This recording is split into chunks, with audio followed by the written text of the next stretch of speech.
Et bonsoir à tous chers amis et bienvenue pour ce 57e Behind the Ring. Nous avons l'honneur, pour démarrer cette nouvelle semaine d'interview, de recevoir une jeune pépite de la boxe anglaise en France, mademoiselle Amina Zidani.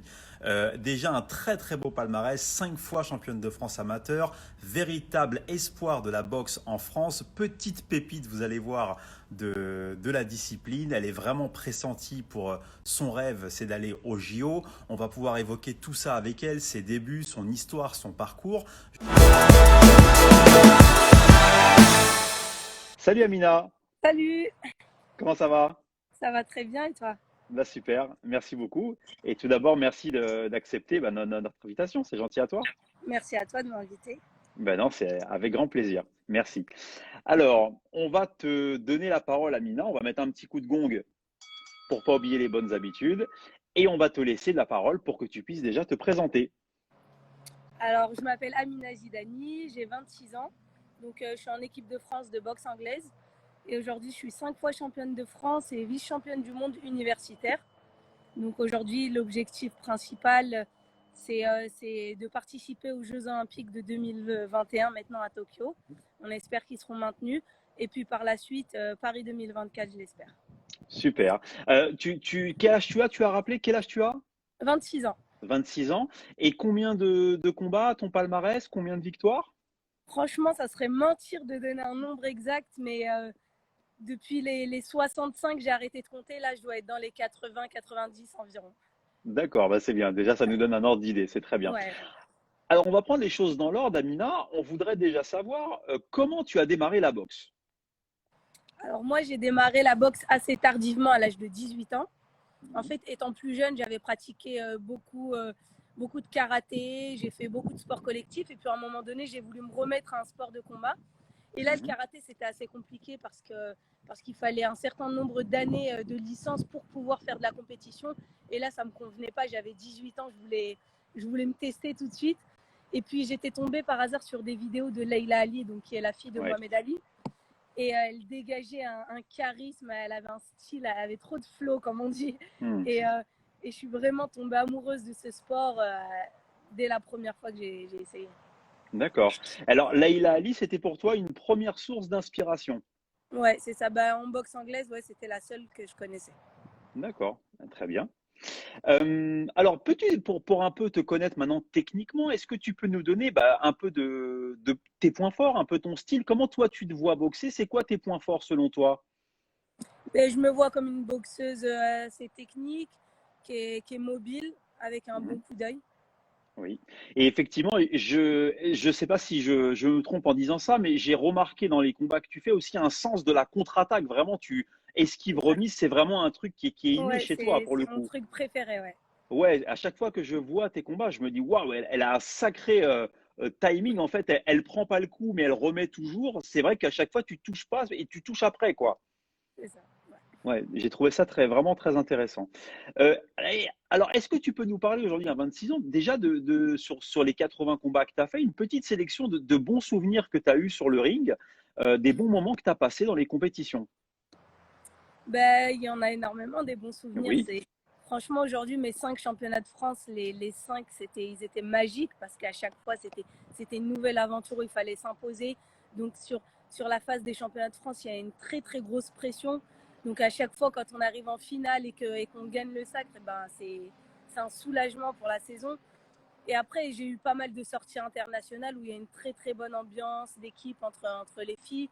Et du coup, on s'encourage, on se pousse. Et franchement, là, aujourd'hui, je peux pas en Un citer moment. 3 ou 4 ou 5, mais il y en a énormément. On vit des moments forts tout au long de notre carrière. Oui. D'ailleurs, tu parles de l'équipe de France. Je crois qu'actuellement, vous étiez en stage à Dinard, c'est ça? C'est ça, c'est ça. On était en stage de reprise à Dinard. Donc, c'était pour voir un peu où on en était tous. Mhm. Et puis pour repartir également. Donc, c'était une première reprise de contact avec l'équipe, hein, j'imagine. C'est ça, exact. Ouais, Très bien. Donc, pour bien situer également ton parcours dans les débuts, donc toi, tu es originaire du Havre, c'est bien ça?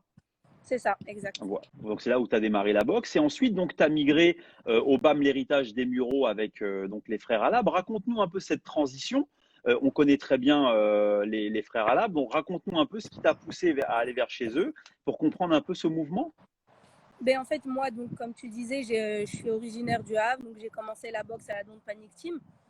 Et puis, Don't Panic, c'est en lien avec Medine, en fait? ouais, c'est ça. Ouais, c'est ça, d'accord. Ben, en fait, c'est lui le président de mon club D'accord, super. Donc, d'où et le c'est nom son Don't papa Panic, quoi. l'entraîneur. Ok, super. Très bien. Et du coup, j'ai commencé à la Don't Panic Team. Et puis, en 2017, j'ai fait une année à l'INSEP en interne. Et puis, c'était une très bonne année, mais je préférais l'ambiance du club. Je préférais vraiment être au club. Mais je ne sais pas si je peux dire malheureusement ou heureusement, Oui, mais je me suis mariée et en fait, mon mari est d'Île-de-France. Donc, c'était plus d'accord. possible de rentrer au Havre. Et il fallait que je trouve un club en Île-de-France. Et j'ai mon D'accord. ami Wassila El Kadiri qui était au BAM. Qui Et est en équipe donc, de France également. c'est ça. Ouais. Donc je suis venue essayer, j'ai discuté avec les frères Alab et j'ai fait quelques cours et ça a été le kiff. Quoi. Je me suis sentie comme à la maison et voilà, c'est de là qu'est partie, si je puis dire, la L'aventure. deuxième partie d'aventure. Impeccable, très bien, effectivement, et je suis sûr que c'est un super choix. Il y a Lolo, fidèle auditeur de l'émission, qui nous demande, pendant le confinement, donc Amina, comment tu t'es organisée pour te maintenir? Raconte-nous un peu ce qui s'est passé pendant ces 3 mois et ce que tu as fait. Comment tu t'es organisée? Ben, très sincèrement, au début, on ne savait pas que ça allait durer autant. Tu Mhm. vois, vu que le confinement, à chaque fois, c'était rallongé de quelques semaines. Du coup, au début, on était à fond, on était bien motivés. Et puis là, je m'entends en retard. Tu m'entends? Moi, c'est nickel, ça bouge Ah, pas, ouais, ok. nickel. Du coup, je te disais, bah, au début, j'étais encore assez motivée, donc on s'entraînait. Même avec Abadila, on a essayé de mettre des entraînements, on faisait du bi-quotidien. Mhm. Et puis à un moment donné, on a vu que c'était prolongé. Et ce qui a un peu cassé le moral, c'était le fait d'avoir décalé les Jeux à 2021. Mhm. Et donc là, très sincèrement, j'ai essayé de me maintenir en forme comme je pouvais, à m'entraîner 3 fois, 4 fois par semaine, ou parfois il y avait des semaines où je m'entraînais pas du tout. Mais j'ai vraiment pas pris ça comme une mauvaise période. J'ai pris ça comme un moment de détente, de relâchement un Très bien. peu. J'ai soufflé, ça m'a fait énormément de bien. Eh ben, super, écoute, je sens beaucoup de sérénité là-dedans et effectivement, il fallait mieux le prendre comme ça que se mettre la pression. Exact. Comment ça se passe là pour la qualif donc olympique? Raconte-nous un peu où t'en es, le tournoi qui est prévu, enfin, comment ça va se passer? Ben là, aujourd'hui, je suis en 57 kilos. Donc, ce qui se passe, c'est que vu que l'année dernière, il y avait le tournoi de qualif à Londres qui avait lieu en mars, Oui, donc ce tournoi a été interrompu. oui, Et donc, les personnes qui ont été sélectionnées sont maintenues. Et en fait, le tournoi reprend exactement là où il s'est arrêté, mais en mars 2021. Donc, il est décalé d'un an. d'accord. Donc là, on se Et prépare du pour. coup, malheureusement, je n'ai pas été sélectionnée sur ce premier tournoi. Mhm. Et ce qui fait qu'aujourd'hui, moi, les cartes que j'ai en main, c'est de m'installer encore plus sur cette catégorie, sur les tournois à venir et de confirmer ma place lors des prochains championnats de France pour évidemment aller au deuxième tournoi de qualification qui a lieu à Paris Très au mois bien. d'avril. Donc là, ton objectif, c'est effectivement voilà, de gagner ta place pour ce tournoi. Et pour ça, donc, il va y avoir des échéances avant tout nationales qui reprendront donc à la rentrée de septembre. Est-ce que tu sais déjà les personnes contre qui tu vas boxer? On boxe souvent dans les mêmes catégories, les mêmes personnes. Comment tu te positionnes dans la catégorie aujourd'hui en France, sur le tableau national? Ben, sur le tableau national, je me considère comme la numéro 1 et c'est le cas. Et Et place à défendre, tu sens qu'aujourd'hui, tu es bien installé. Et j'ai envie de dire, après, au niveau de l'international, comment tu situes ta place par rapport aux filles que tu connais déjà? ben, en fait, en France, oui, je suis bien installée parce que j'ai remporté les championnats de France l'année dernière et puis je connais les filles de la catégorie. Et après, à l'international, je ne peux pas me prononcer parce que je n'ai jamais boxé contre ces filles. Hein. Parfois, tu vois des filles qui se boxent ou des filles en vidéo, tu penses que c'est facile ou que c'est compliqué. En fin de compte, ce n'est pas du tout le cas. Hmm, Mais là, aujourd'hui, je connais mes qualités et je connais mes capacités et je sais que je me situe parmi les meilleurs à très bien, l'international. super. Et il y a une fille particulièrement que tu voudrais boxer ou pas? Mais aujourd'hui, là, maintenant que j'arrive dans cette nouvelle catégorie, il y a un peu les têtes des 57 kilos. Hmm, Donc, il y a l'anglaise qui est très, très forte, mais en particulier l'italienne. En fait, c'est une fille qui était en 60 kilos avant. On s'est boxé 3 fois. Et donc hmm, là, ça serait le kiff de la reboxer une quatrième fois, mais dans une autre caté. d'accord. Très Elle est bien. championne d'Europe et puis c'est elle qui participait au tournoi de qualif en Hmm. mars. Une autre question de Lolo qui nous demande, est-ce qu'au final, tu ne te sens pas mieux en moins de 57 kilos, car tu as vraiment fait une belle finale dans cette catégorie, il nous dit. Très sincèrement, je me sens très très bien. Je me sens beaucoup mieux, je sais pas, mais en tout cas, je me sens très bien. En fait, c'est en regardant mes combats que je me suis aperçue que ma boxe était un peu différente par rapport aux 60 kilos. Vraiment, en 57, j'ai l'impression que quand je boxe, je donne sans compter, quoi. Hmm. Les attaques, je peux en doubler, en tripler sans même m'en rendre compte. D'accord. Très bien. Une Aujourd'hui, autre. j'ai fait que 3 combats en 57 kilos. Et en regardant les vidéos, je me trouve vraiment différente quand je boxe en 60. D'accord. Et est-ce que la différence, elle se fait dans quoi pour toi? Sur la vitesse, sur la condition physique? Quelles sont les différences entre les deux KT? 3 kilos de poids, 3 kilos de différence, c'est quand même assez important. Mhm. Et donc, oui, la vitesse, je sais pas, en fait, là, j'ai pas perdu en puissance. En tout cas, en D'accord. force, je sens aucune différence. Mais après, en explosivité, en vivacité, sur les déplacements, je me sens beaucoup mieux. Très bien. D'ailleurs, est-ce que tu pourrais, selon toi, nous donner tes pistes de progression sur les points que tu pourrais améliorer, selon toi, dans ta boxe? C'est toujours et encore l'agressivité Mhm. et également le travail sur plusieurs attaques, c'est-à-dire faire des doubles attaques, des triples attaques, mais tout le temps, quoi. Pas... Moi, mon grand défaut, ça a été pendant des années de travailler sur 1 ou 2 coups maximum. Comme tu disais, je suis une contreuse. Oui, Et du coup, je me contente seulement d'esquiver et de remiser un bon coup, mais pas d'avoir cette rage de vouloir finir l'adversaire. C'est ce qui d'accord. me manquait un petit peu et aujourd'hui, c'est ce que j'ai gagné au BAM. C'est vraiment d'avoir cette agressivité, d'avoir Non, envie de terminer, quoi. c'est bien de rajouter cette pièce manquante. Moi, je trouvais déjà que tu avais une super technique, un super sens du timing. C'était précis, c'était Merci. propre. Si en plus tu rajoutes ce soupçon d'agressivité, ça fera de toi, je l'imagine, une boxeuse très complète pour le coup. C'est comme ça que tu le vois? C'est ça, exact. Ouais, c'est super.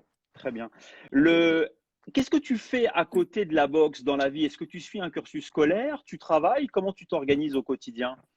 Là, aujourd'hui, en 2018, je me suis consacrée pleinement À la boxe. aux Jeux Olympiques. Mhm. Donc, mon objectif, c'était d'obtenir au minimum un BTS. Oui, Et par la suite, j'ai été optimiste, j'ai voulu enchaîner sur une licence, mais ça a été impossible parce que ça demandait énormément de travail, parce qu'on partait très souvent en compétition, parce qu'il y a des championnats du monde à préparer, on a beaucoup de stages, on est jamais chez nous. oui. Et du coup, c'était assez compliqué pour moi. Donc, j'ai préféré arrêter mes études, les mettre entre parenthèses pour me consacrer pleinement sur les jeux et par la suite reprendre ou travailler. Franchement, c'est une question en suspens encore. D'accord. Donc là, c'est en tout cas là ton focus actuel, c'est vraiment tu vises les JO. Ça, c'est vraiment pour toi l'objectif principal. Donc tu as tout mis de côté pour ça, quoi. C'est ça, exactement. D'accord. Très bien. Bah, écoute, chapeau. Une autre question de Lolo qui dit, serait-il envisageable de passer pro entre les JO de Pékin et ceux de Paris? Question intéressante. Ouais, t'as 26 ans, donc c'est-à-dire qu'en 2024, tu auras 30 ans. Est-ce qu'entre les deux, tu imagines passer pro? Juste une petite rectification, c'est les Jeux Olympiques de Tokyo en Oui, 2020, oui, oui, mais c'est pas Pékin, effectivement, c'est Tokyo, c'est ça. désolé.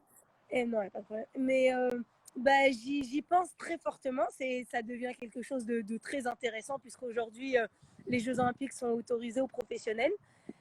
J'y pense, mais là aujourd'hui, comme je te disais, l'objectif, c'est même quand on en parle avec les coachs, avec Abadila, il nous dit arrêtez de courser 2 lièvres à la fois parce qu'à la fin, vous n'en attraperez aucun. Du Il coup, a là raison. aujourd'hui, c'est Tokyo 2021 et par la suite, je verrai avec les propositions que j'aurai et je verrai avec ce que j'ai. Eh ben, écoute, sage décision de le faire vraiment étape par étape. Ah ouais, très bien. Mais malgré tout, après les Jeux, c'est quand même un objectif de passer pro? Oui, ça c'est Ouais, sûr. ça Je restera pense un que je ne objectif. pourrais pas terminer ma carrière sans passer pro. D'accord. Pour essayer un petit peu quand même, quoi. Quand Très même. bien. Est-ce que tu as réfléchi, Amina, à ce que tu voulais faire après la boxe? Très bonne question. Bien sûr, j'y réfléchis. Après, il n'y a rien de vraiment concret. J'ai pas mal d'idées. Je suis dans la création d'entreprise. Franchement, il y a rien de structuré. Mais il y a Ok. plein de petits projets un peu partout. Mais Des liens avec le sport? Pas forcément. Pas forcément, d'accord. Non. C'est très bien, très bien, très bien. Je voudrais savoir le. Alors attends, j'ai perdu mon fil de questions. Je suis désolé. Y a pas de problème. Excuse-moi, pas de souci. Désolé. Alors, Y a pas de je problème. voudrais avoir ta position sur une question que je pose à toutes les filles qui viennent en interview. Aujourd'hui, quel regard, toi, tu portes sur la boxe féminine aujourd'hui? Et parce qu'on beaucoup de filles nous ont répondu qu'elles trouvaient que c'était pas assez mis en avant, médiatisé, que c'était pas l'égal des garçons. Je voudrais avoir toi aussi ton avis en tant que femme boxeuse sur le regard que portent les gens sur la boxe féminine. Est-ce que tu peux me parler de ça? Mais après, la boxe en général n'est pas assez médiatisée. Mhm. Et c'est vrai que par rapport aux garçons encore moins. Mais après, il faut savoir qu'en équipe olympique, que ce soit les garçons ou les filles, on est complètement absent des médias. Quand il y a les championnats du monde ou les championnats d'Europe amateurs, à part tes proches et tes followers, personne n'est au courant que tu es au championnat du monde. Après, C'est vrai. la boxe pro, c'est un monde totalement différent. Donc, on est vraiment dans le petit bain, nous, en amateur. Mais après, j'espère aujourd'hui que la boxe elle va vraiment être plus médiatisée. Là, si on voit par rapport aux résultats de 2016, Oui. on a vraiment été mis au devant de la scène, ça a été très médiatisé. Et après, l'objectif aujourd'hui, c'est de faire un maximum de résultats, de faire briller le drapeau tricolore pour qu'on parle de nous, qu'on parle de notre sport et qu'on ferait un chemin au prochain. Oui, et puis d'ailleurs, on voit bien en 2016, quand médaille il y a eu retentissement médiatique. Exactement, exactement. Ah ouais, clairement. Bah Donc écoute, il n'y a pas de secret. À un moment donné, c'est vrai que la boxe, c'est pas un sport national en France, mais à un moment donné, quand il y a résultat, il y a forcément tout le reste qui suit. il y a retentissement, effectivement, et on voit, je prends toujours l'exemple de Estelle Mosley, effectivement, qui a été médaillée, et qui derrière a eu de la notoriété et a pu continuer une carrière pro pour le coup. Donc ça, C'est ça. c'est typiquement ce qu'on pourrait te souhaiter. Merci. Est-ce que clairement, Amina, aujourd'hui, tu te vois médaillable aujourd'hui au jeu? Tu penses que tu as le niveau aujourd'hui pour être au moins sur le podium, pour gagner? Évidemment, sinon j'en serais pas là. Je pense qu'à 26 ans, je suis assez lucide et assez bien entourée pour savoir ce que je veux et de quoi je suis capable. Et donc, évidemment, même si les Jeux avaient eu lieu cette année, je pense que j'ai toutes les capacités pour être qualifiée tout d'abord et pour être médaillable. Mais bah écoute, c'est tout le mal Mais que après, je te le fait que souhaite. ça soit reculé d'un an, je t'avouerai que c'est un point en plus qui fait que j'ai encore plus de chance. Ouais. Bon, après, il reste un an, il y a de quoi travailler, on peut progresser, il va y avoir un tournant. Enfin, je pense qu'il y a encore du temps avant d'arriver à tout Mais, ça. bien sûr, bien sûr. Là, on a encore pas mal de temps. On a certains tournois qui vont avoir lieu à partir d'octobre, on espère. Et puis, il y aura les championnats de France et puis il y aura plein d'autres choses. Très bien, super. Eh bien, écoute, Amina, je voudrais vraiment te remercier pour le temps que tu as passé avec nous. Je le disais, je t'ai découvert vraiment, je trouvais que tu avais une super boxe, je trouvais que tu étais vraiment une super boxeuse, vraiment beaucoup de style dans ce que tu fais. Je te souhaite vraiment le meilleur et puis j'espère une prochaine qualification pour toi au jeu et puis bah, je l'espère une super médaille pour que tu puisses avancer dans ton aventure. Merci beaucoup, je te remercie. Et puis, merci à toi de m'avoir invité sur ce direct. Eh ben non, moi, écoute, c'est un grand plaisir de partager du temps avec ceux qui aiment la boxe et ceux qui la représentent magnifiquement comme toi. D'ailleurs, si tu veux dire un petit mot à nos spectateurs avant de conclure. Là, je remercie tous ceux qui ont suivi le direct. J'ai vu Rima, Johanna Oui, et Alice, pour tous d'avoir pris le temps de regarder le direct. Je remercie mes clubs, donc la Don't Panic Team, le BAM L'Héritage, et puis toutes les personnes qui m'envoient de la force au quotidien. très important. Et d'ailleurs, Rima, elle disait les pancakes. Ça veut dire que t'aimes bien les pancakes? J'ai pas lu ce message, donc je le prends pas en compte. D'accord, ça marche. Merci beaucoup, Amina. Je te souhaite une très bonne soirée. Merci à toi. Je rappelle à tous nos spectateurs que si vous voulez retrouver l'interview d'Amina Zidani, vous pouvez la retrouver sur le compte Instagram de l'Apollo Sporting Club. Et si vous souhaitez revoir tous les behind the ring, vous pouvez vous abonner à la chaîne YouTube. Merci à tous, bonne soirée et à demain donc pour une nouvelle interview.